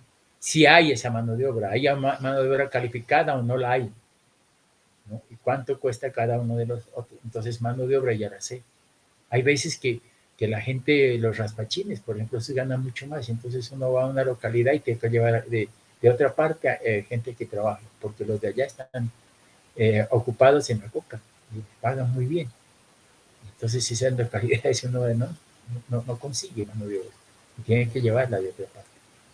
Entonces, también le sale costoso. Entonces, los costos de la mano de obra tendrían que incrementarse. Entonces, tiene que salir eso afectado en el proyecto. Y materiales de la construcción. Si hay cemento, si hay arena, si hay triturado en la zona, cuánto es el valor del cemento, la arena, el triturado.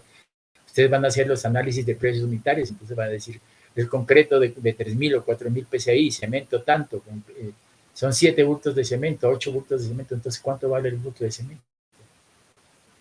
Por metro cúbico, pues entonces yo tengo que saber cuánto vale ese metro cúbico de cemento, el metro cúbico de arena.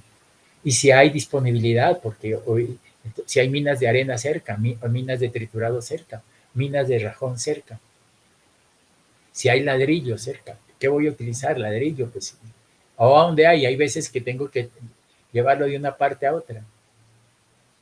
Por ejemplo, en la zona de la costa hay partes donde la arena no la venden por metro cúbico, sino por galones. Entonces, de esos galones que habían, ¿no? De un galón, y le venden por galón. Entonces eso sale carísimo. Y cuando va el ingeniero, no, el metro cúbico de arena vale 15,000 pesos, lo puso. ¿No? ¿O qué digo yo? A ver. No, digamos 50,000 pesos, por decir algo. No, 30,000 pesos el metro cúbico de arena. Pero resulta que llevado así le sale por 100,000. Lo siento, porque es costosísimo. Porque toca llevarlo de una parte y de donde no hay arena, pues ya tengo que llevarlo de otra parte a esa zona. Claro.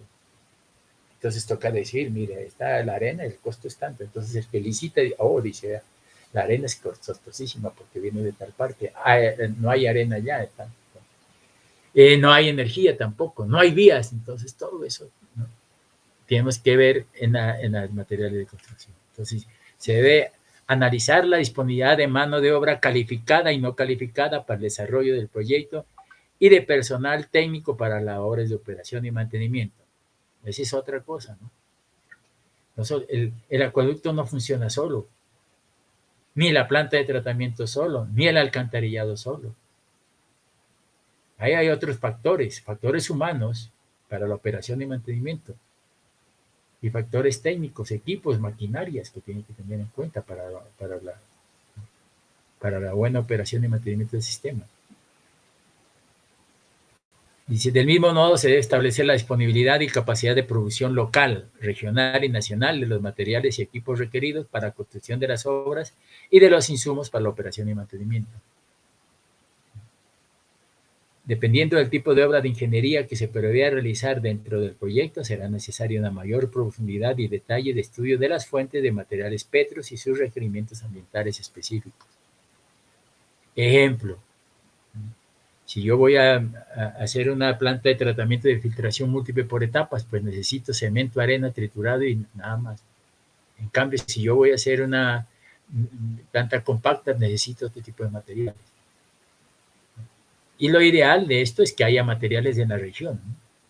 Porque si no hay materiales en la región y tengo que traerlos, pues el proyecto se encarece.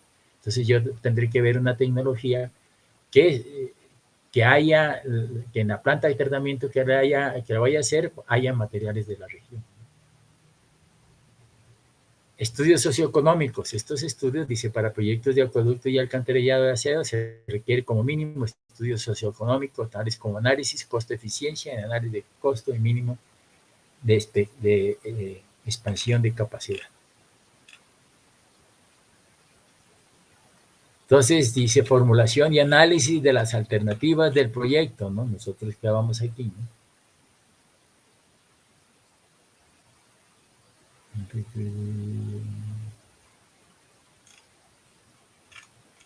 Condiciones de agua y balance hídrico, ¿no? Geología, morfología.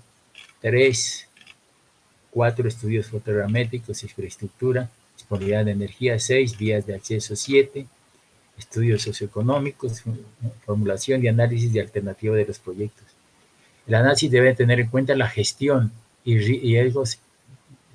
riesgos y la gestión ambiental. Revisar aspectos financieros, económicos, sociales que permitan determinar la viabilidad del respectivo proyecto. Si no es viable porque tenemos que resulte que eso está en una zona geológica inestable, pues no es viable. Esa alternativa no es viable. Entonces tenemos que estudiar las diferentes alternativas. O el ejemplo que les decía anterior, ¿no? Hay una cerca, entonces podemos una cerca, pero por un medio y otra alejada a gravedad y a presión. Entonces, eso me dice a mí que entre más hay que hacer un estudio a futuros y ver cuál es la mejor alternativa, ¿no? Comparación de alternativas, entonces es lo que hemos hecho nosotros, sí, y hacemos una evaluación técnica y buscamos la selección de alternativa viable, ¿no? Entonces, la comparación de alternativas deberá considerar los aspectos económicos, técnicos, sociales, ambientales, financieros, de riesgo y permiso. Las selecciones de alternativas deberán estar soportadas como mínimo los siguientes criterios, ¿no? Criterios de sostenibilidad económica. Eso es lo que estábamos hablando, las dos alternativas. La una es más cara inicialmente que la otra, pero a futuro, pues, resulta ser menos cara. Se va a analizar la disponibilidad de recursos y los análisis de viabilidad para la operación y mantenimiento de los proyectos, con el fin de garantizar la utilización de los mismos. De igual forma, se deberá tener en cuenta los costos ambientales asociados a los proyectos. Valores a cancelar a la autoridad ambiental competente por concepto de estudios de evaluación y seguimiento de permisos o licencias ambientales, inversiones para recuperación, conservación y preservación y vigilancia de la cuenca hidrográfica, que alimenta la fuente hídrica, tasas retributivas, por ejemplo, estas, ¿no?, que habíamos hablado de algunas tasas retributivas, pues ese es el impuesto que cobra el gobierno por generar los ríos como cloacas, ¿no? Compensatorias para la utilización del agua por vencimiento de la fuente hídrica, costos de manejo de lodos, otros productos, ¿no? Entonces, que en alcantarillado se utilizan las tasas retributivas, decíamos, ¿no? Cuando estamos viendo acueductos y alcantarillados, entonces yo digo que, tengo el río, bueno, pongámosle San Juan, en el municipio de Samaniego, digamos. Entonces, ¿y a dónde vamos a botar nuestro alcantarillado? A ese río. Entonces, ¿qué va a hacer el río? Se va a contaminar. Y entonces, ¿qué vamos al meter alcantarillado que se va a contaminar? Pues sí, se contamina. ¿Y entonces qué? Yo llevo mi proyecto de alcantarillado y listo, nanangas. Devuélvase, señor. ¿Por qué? Dice usted. Porque usted necesita planta de tratamiento de aguas residuales. Entonces, usted tiene que diseñar su planta de tratamiento de aguas residuales. Y una vez diseñe, pues como no sabe diseñar, pague. Pues. Entonces, tiene que pagar para diseñar una planta de tratamiento de aguas residuales. Que de pronto el estudio de la planta de tratamiento le cuesta más que el diseño del alcantarillado. Bueno, entonces, ¿por qué? Porque usted, ¿no?, entonces tiene dos alternativas: hacer la planta de tratamiento o botar al río.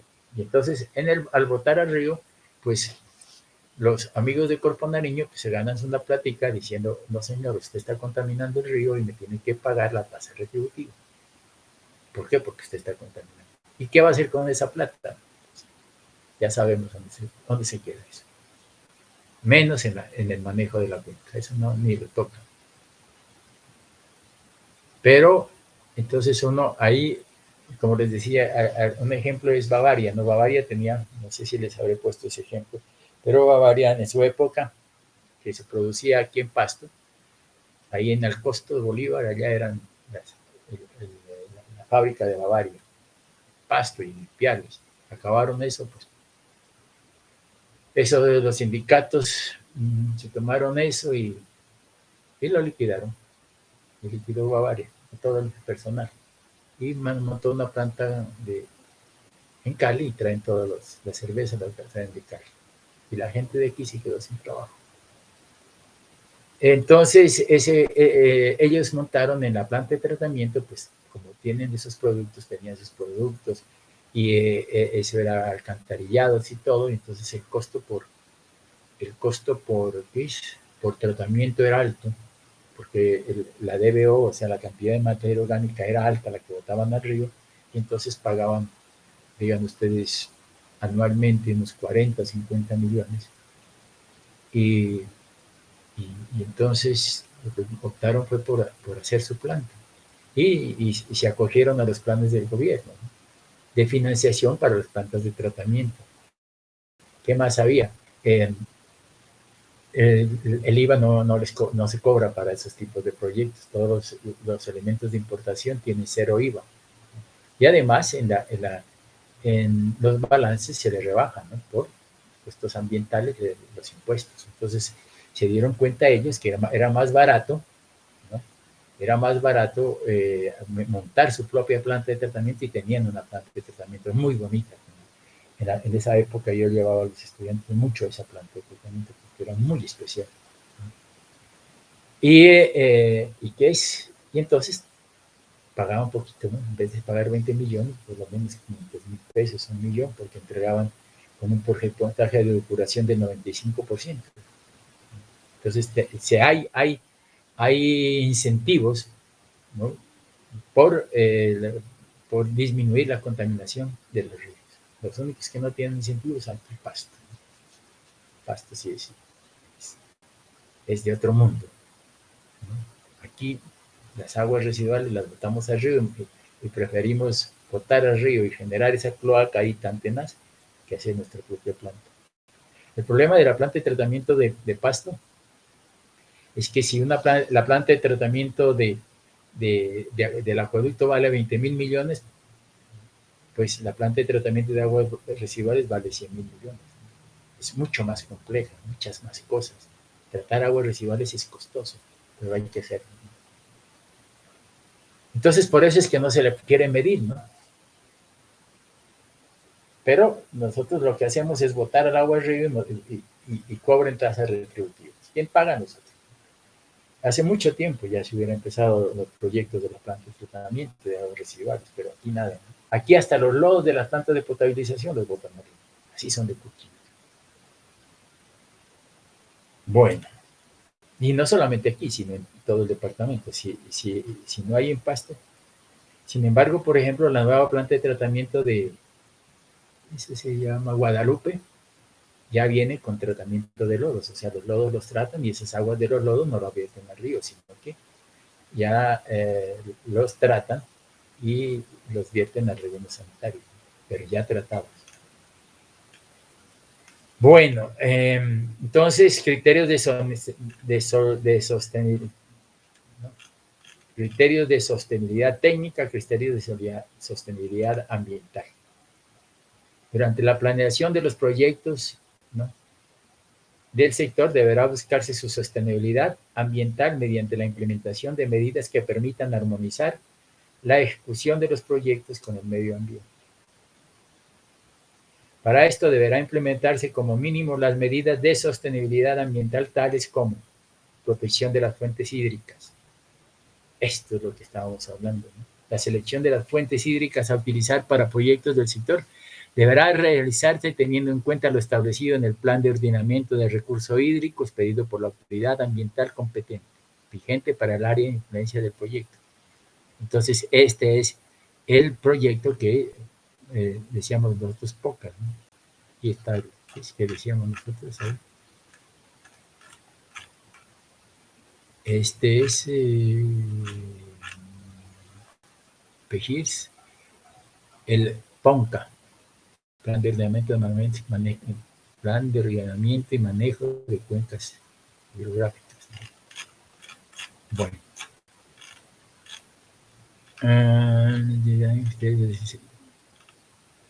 Entonces decíamos nosotros, protección de las fuentes hídricas, eso es importantísimo, como les digo, lo primero, ¿no? Optimización de recursos y minimización de contaminantes. La comparación de alternativas deberá realizarse teniendo en cuenta el análisis de ciclo de vida de los proyectos, de tal forma que puede escogerse la alternativa de mejor desempeño en términos de demanda de recursos naturales y la generación de contaminantes. Por ejemplo, ¿no?, si yo digo,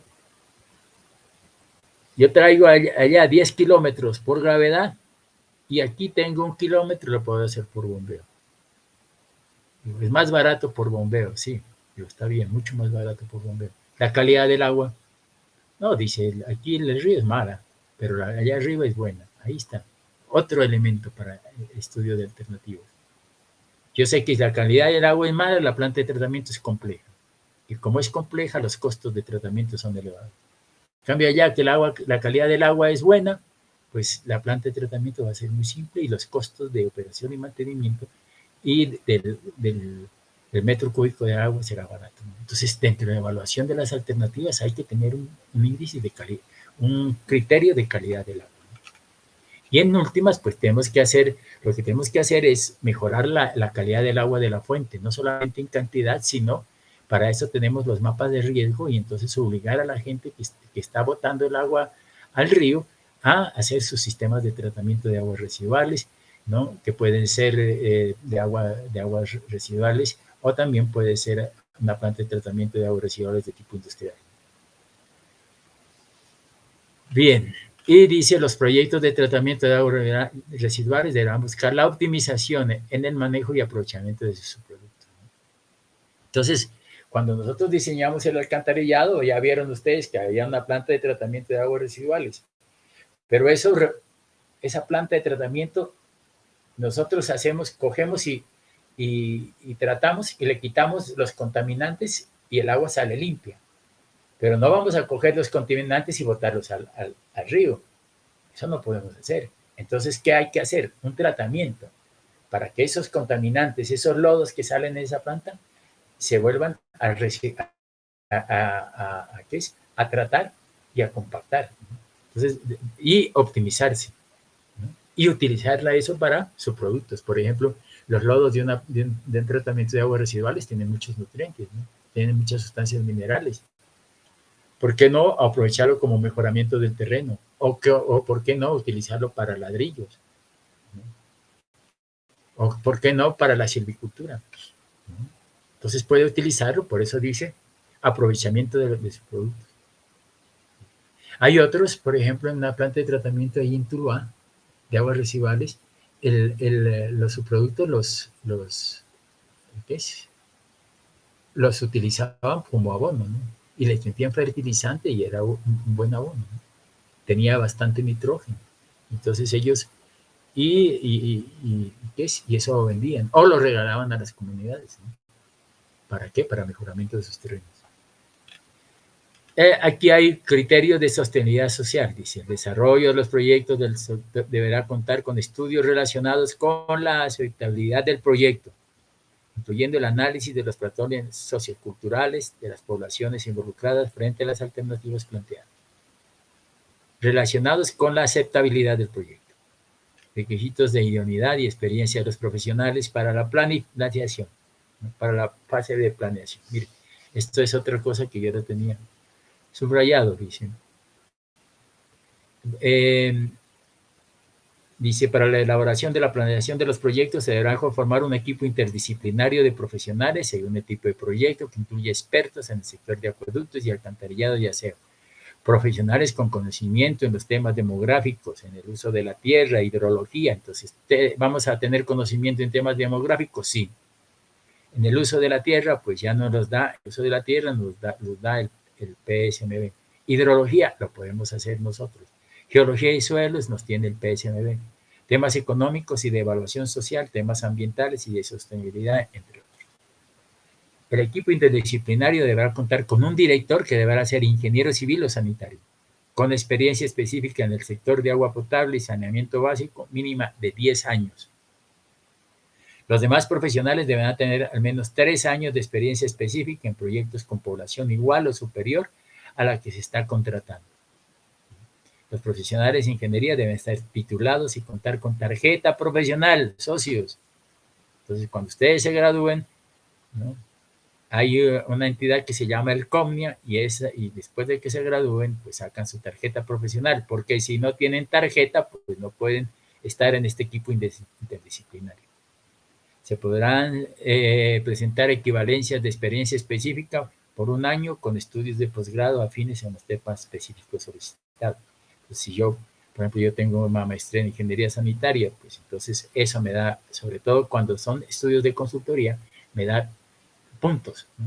Entonces, según la especialización, según la maestría, si es en el área de estudio, pues le dan un puntaje. En las licitaciones, sobre todo cuando son licitaciones de consultoría.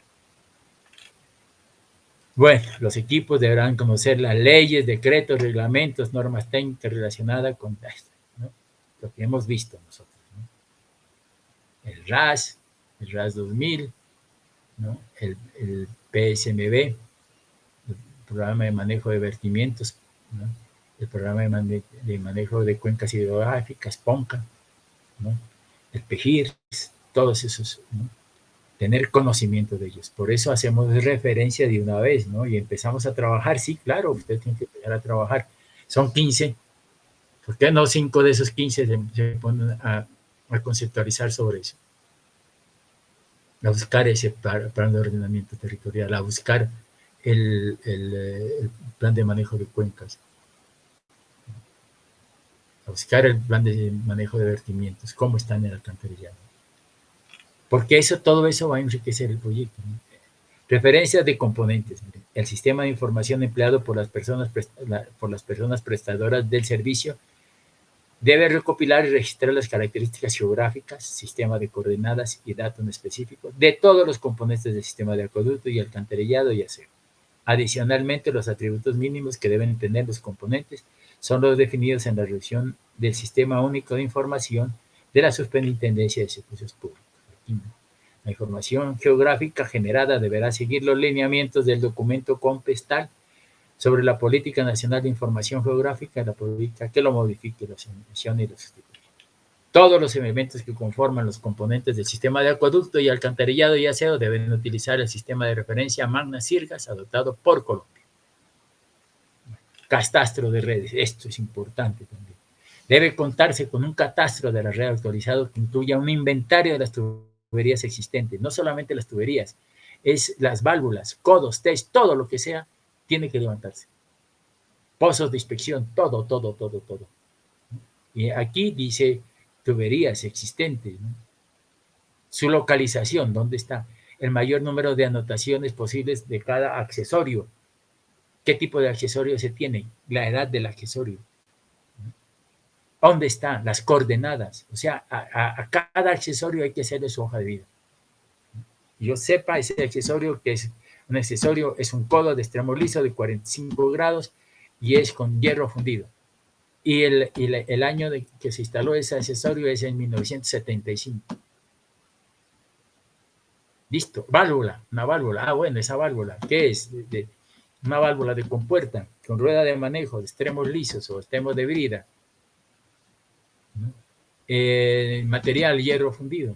¿No? Tipo de tapa, ¿no? ¿Cuántas vueltas utiliza esa válvula para abrirse y cerrarse? Entonces se cierra en 15 vueltas. Ah, bueno, ya sé. La abro y la cierro en 15 vueltas, ah, ya sé. ¿Dónde está instalada? Las coordenadas. Año de instalación. Estado de la válvula. Todo eso tiene que ir al catastro de redes. Entonces usted, ese es importante porque las empresas deben tener su propio catastro. Ahorita en este siglo, anteriormente, ¿cuál era el catastro de redes? El fontanero. El fontanero decía, aquí está el pozo, aquí hay una válvula, aquí hay otra. Y uno abría y no estaba. Y tenía que seguir abriendo para ver, hasta que por fin la localizaban. O a veces no estaba el fontanero y así pavimentaban y está aquí un pozo y encima de eso metían asfalto y el pozo se perdía. Y ahí se perdió por siempre. Ahora no, el pozo que está allí, pues pozo que se busca, se da en coordenadas. Bueno, los planos, ahí están. Las memorias, dice, las memorias de incluir. Los planos, por ejemplo, este planito, ¿no? Aquí dice localidad, acueducto, contiene, proyecto, revisó, dibujó, esclana, plancha, tal. Entonces, ¿no? Que contiene tal cosa, ¿no? Las memorias, dice, las memorias, ¿no? Los planos arquitectónicos, etcétera, deben ser acompañados por memorias detalladas de diseño. No solamente es el plano, sino la memoria. Si usted me va a entregar el plano y la memoria. Y el cálculo que describan los procedimientos por medio de los cuales se realizaron dichos diseños. Las memorias deben incluir, entre otros, dice, suposiciones utilizadas en los diseños, metodologías empleadas, verificación del cumplimiento de los requisitos mínimos establecidos por el RAS, referencia de las normas técnicas nacionales, esquemas con base en los cuales se reeditan los planos de construcción, especificaciones detalladas e instrucciones de instalación de maquinaria y equipo. Las memorias deben especificar manuales impresos para tal fin. Bueno, manuales, por ejemplo, en las plantas de tratamiento. hay un manual de procedimiento para la operación y mantenimiento de la planta. Ahora ya no solamente es la planta que me entrega y bueno, estos son mis planos, no. Y el manual de operación y mantenimiento.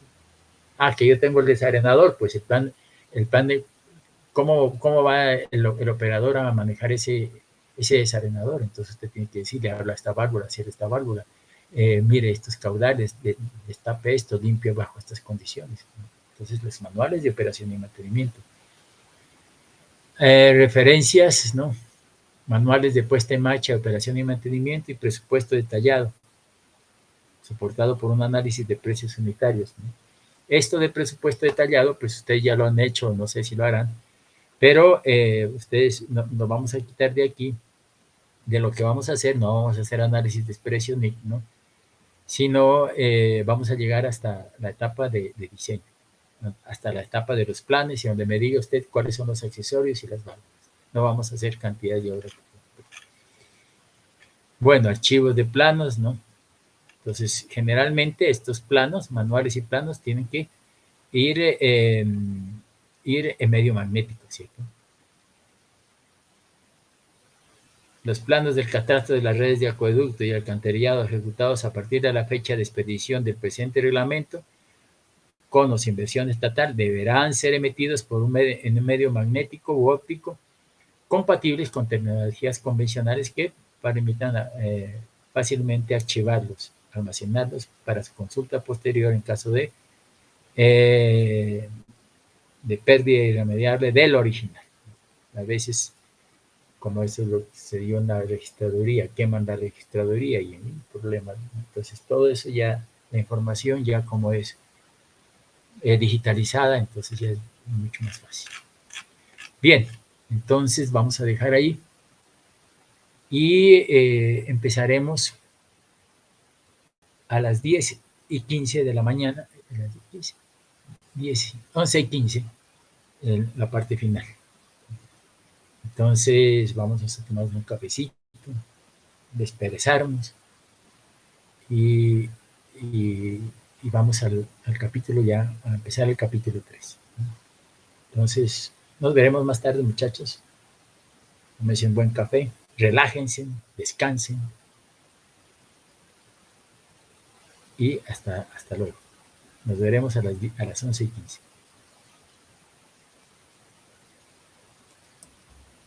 Gracias, ingeniero. Bueno, Listo, profe, gracias. bueno, muchachos.